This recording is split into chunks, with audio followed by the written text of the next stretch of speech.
Göğün yarası, yokluğunda kanar durur. Duymadık nenen geçti bunca zaman. Yakın oldum mevcular yüreğimde. Alar akıllı, yollara düşürer. Nire baksam yıllarımla pozulmayar. Göğün yarası, senden geçip bilmeyer.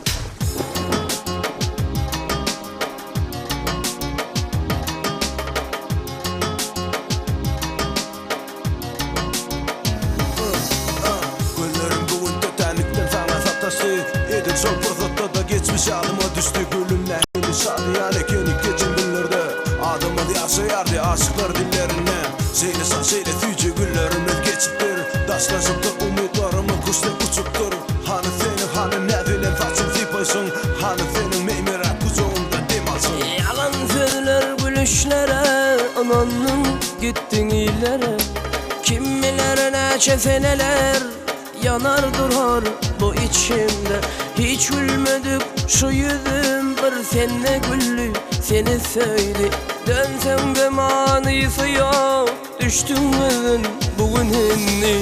Adalatsız koca dünya yeni bulan bana bulli. Aşka taşı yaracısı dönüp gelip bana değdi.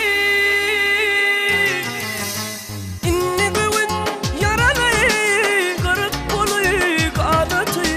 Seninle kalı yarısı varsın vursun acısı.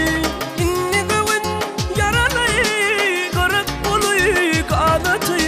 Seninle kalı yarısı varsın dursun acısı. Güvün yarası.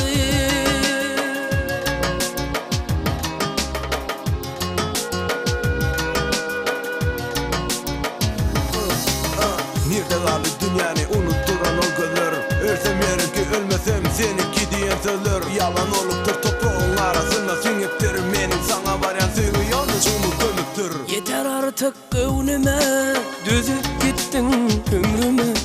Göğün sarım ananlığım, güne kıyan boynum bana. Hiç gülmedik şu yüzüm bir senle güllü seni söyledi. Dönsem de manisi yok düştüm müzün bugün inni. Adalatsız koca dünya yeni bulan bana bulli. Aşka taşı yaracısı dönüp